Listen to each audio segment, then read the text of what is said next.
Hello and good evening. My name is Paul Concha, and I'm doing my presentation on Anandamayima. Um, Before I get started, I want to say that Anandamayima is she's an Indian saint and very influential. She's actually really famous. Um, so first, we're gonna look at Dashu's witch names. So I chose the healing witches. They had many names for healing witches. One of it was Libestra or Libestra, meaning woman who works with life force or medicine woman. There are different types of healing witches. One is witch herbalist, which use plants for sickness. Some other ways of healing use ceremonies to heal, such as healing stones and openings in the earth, even singing incantations.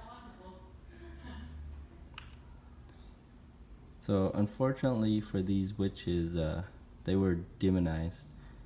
Um, just like in Ehrenreich and English's work, they describe that one of the crimes of witches was to provide healing, which now, of course, it sounds ridiculous.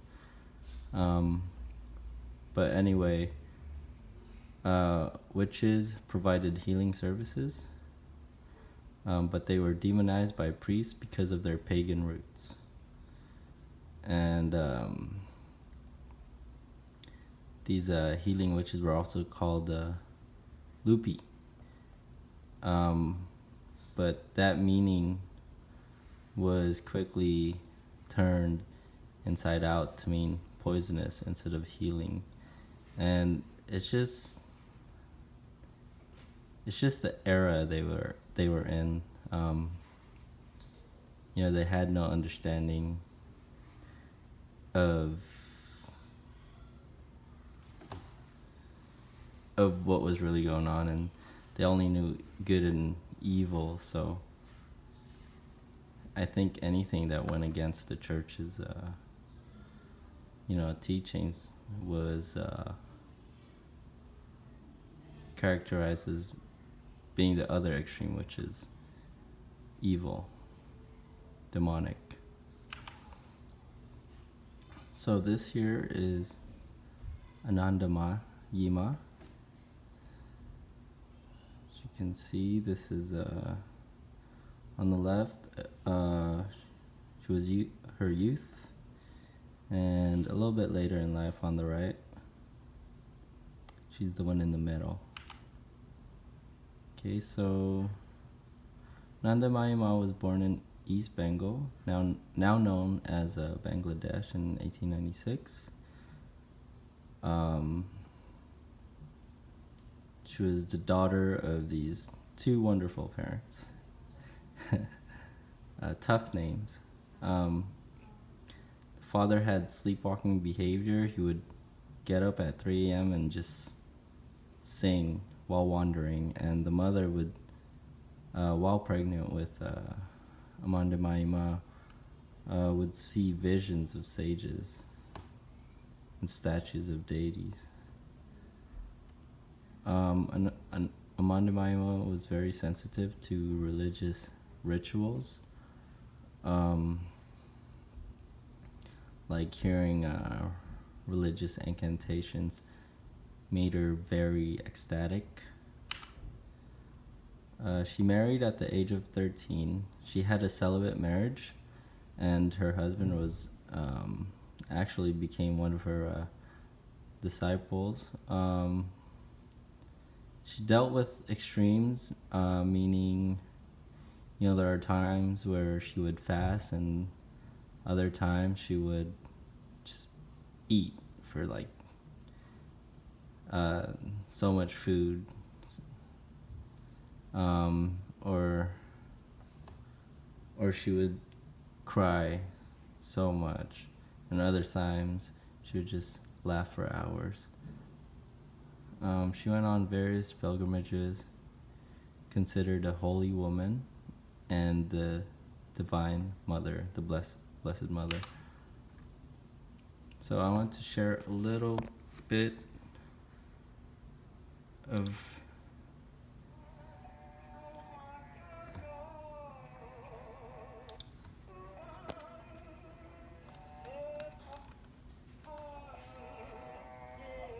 I don't know if you could hear it. I don't really have speakers for this.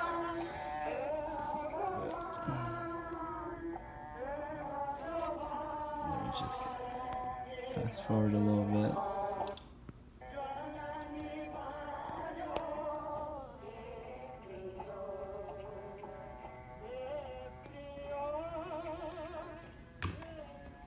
Well, anyway, there's that. It's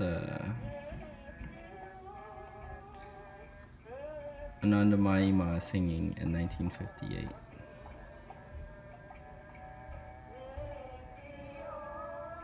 Okay.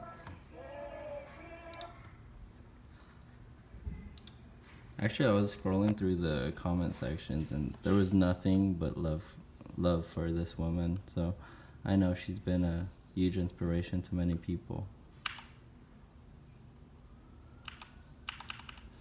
Oh, I gotta finish that. Okay.